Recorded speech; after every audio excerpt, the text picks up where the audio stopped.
ଛାଡ଼ି ଚାଲିଗଲେ ବାପା ମା ମନ କଷ୍ଟ କରିବେନି? ସେମାନେ ମନ କଷ୍ଟ କରିବେ ବୋଲି ମୁଁ ତମକୁ କେମିତି ହରେଇ ଦେଇପାରିବିନି।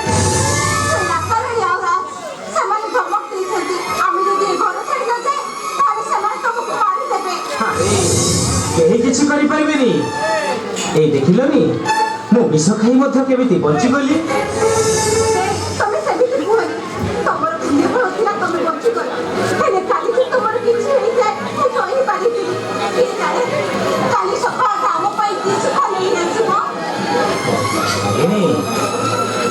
ଆରେ ଏତେ ଦିନ ପରେ ଯଦି ସୁଖ ଫେରି ଆସିଛି ଆଉ ମୋ ଜନ୍ମଦିନରେ ମୁଁ କେମିତି ଘର ଛାଡ଼ି ଚାଲିଯିବି?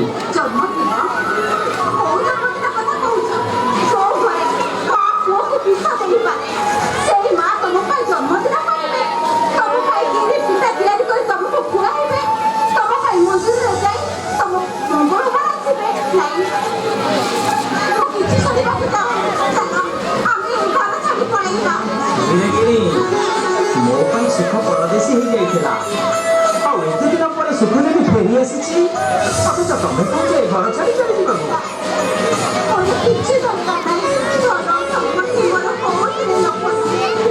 ମୋର କେବଳ ତମେ ଦରକାର। ମୋର ଏ ସଫା ଶୀଘ୍ର ଦରକାର। ଚାଲ ଆମେ ଏ ଘର ଛାଡ଼ି ଚାଲିଯିବା। ଚାଲ।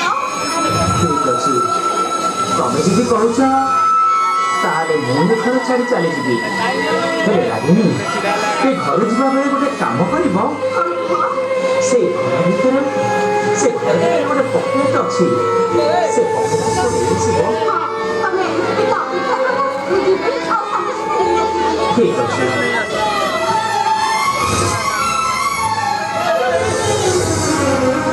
ସେ ପକେଟରେ ମୋର ସ୍ମୃତି ଅଛି, ମୋ ପିଲାଦିନର ସ୍ମୃତି। ବାପା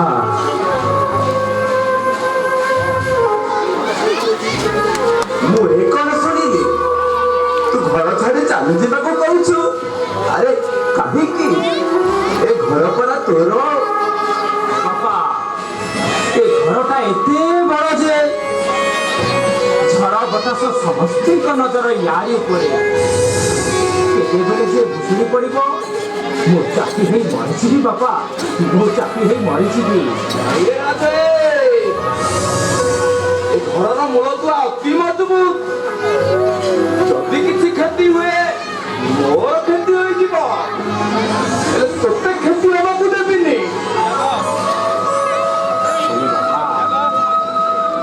ରାଗିଣୀ କହୁଛି ସିନା ବୁଝିଥିଲ ମୁଁ ବୁଝିଦେବି, ହେଲେ ରାଗିଣୀ ବୁଝିବନି। ସେ କହୁଛି କାଳେ ରାଜ ଆଉ ରାକାରାଣୀ ମୋତେ ମାରିଦେବାକୁ ଧମକ ଦେଇଛନ୍ତି ଆଉ ସେଥିପାଇଁ ମୁଁ ଆପଣଙ୍କ ଠାରୁ ଦୂରରେ ରହିବାକୁ ଚାହୁଁଛି। ଆରେ ଏ ପରିଣତ ବୟସରେ ତୁ ତ ବାପା ମାଆକୁ ଛାଡ଼ି ଚାଲି ଯିବାକୁ କହୁଛୁ? ଆରେ ଆମେ ପରା ତୋ ବାପା ମା। ବାପା ତମେ ସିନା ମୋ କଥା ବୁଝିଲନି?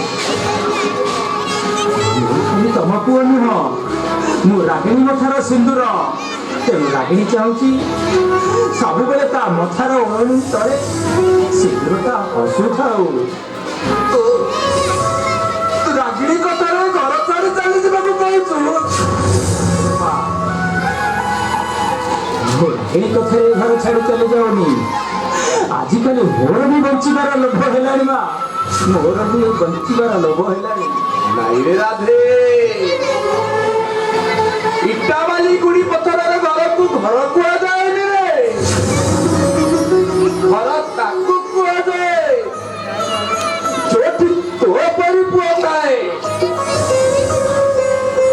ତୁ ଏ ଘର ଛାଡ଼ି ଚାଲିଗଲେ ଏ ଘର ଆଉ ଘର ପରି ଲାଗିବନି ରେ ରାଧେ। ଘର ଆଉ ଘର ପରି ଲାଗିବନି। ବାପା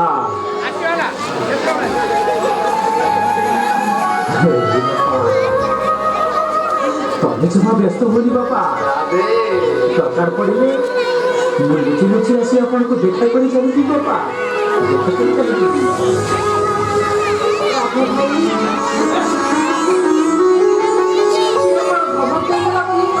ତମେ ଶେଷରେ ଘର ଛାଡ଼ି ଚାଲିଯିବାକୁ କହୁଛ?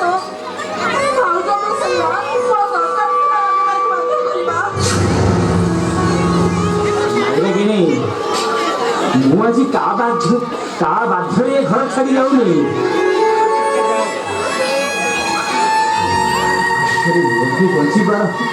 ମୋଠୁ ବଞ୍ଚିବାର ଇଚ୍ଛା ହେଲାଣି। ଇଚ୍ଛା ହେଲାଣି ଜାଣି। ମିଛ କହୁଛ ତମେ ଠିକ ବାଧ୍ୟ ମଣିଷ। ଏ ଦୁନିଆରେ କେହି ନ ଜାଣିଲେ ବି ମୁଁ ତମକୁ ଭଲ ଭାବରେ ଜାଣିଥିଲା ଭଲ ଭାବରେ ଜାଣିଥିଲି। ହଁ ମୁଁ ଜଣେ ବାଧ୍ୟ ମଣିଷ। ସେଦିନ ତୋ ପାଇଁ ବାଧ୍ୟ ହେଇଥିଲି, ସେଦିନ ବାପା ମା ପାଇଁ ବାଧ୍ୟ ହେଇଥିଲି, ସେଦିନ ଭାଇ ପାଇଁ ବାଧ୍ୟ ହେଇଥିଲି, ଆଉ ଆଜି ରାଗିଣୀ ପାଇଁ ବାଧ୍ୟ ହେଇଗଲେ ଅସୁବିଧା କଣ ହେଇଗଲା? କାହ୍ନୁ ପାଇଁ ପକଉଥିଲ। କାହ୍ନୁ ଯମୁନା ନ ଗଲେ ଯମୁନାରେ ଜୁଆର ଆସିବ ନା ଥଣ୍ଟା ଗଛରେ ପତ୍ର ପଡ଼ିବ? ନା ରାଜୁଆ ଭାଇ, ତମେ ଘର ଛାଡ଼ି ଜମା ଯାଉନି।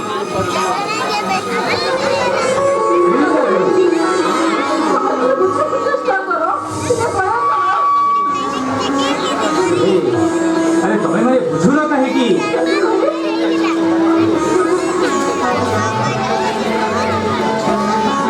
अरे राधे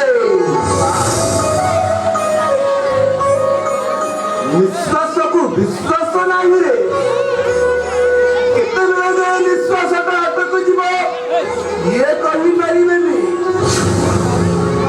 मु गले मारी पड़िबी तू पाखरे नथिबो बापा। अरे मो पकई की कांद दब किए नहीं राधे स्वर्गद्वार किंबा गंगा तटक जीवा लोक मोर नहीं। मु केवल तोरी कांदरे मो गाँ मशाणी को जीवाकू चाहे। बापा मो कथा मान बाप, ए घर छाड़ी जानी। ବାପା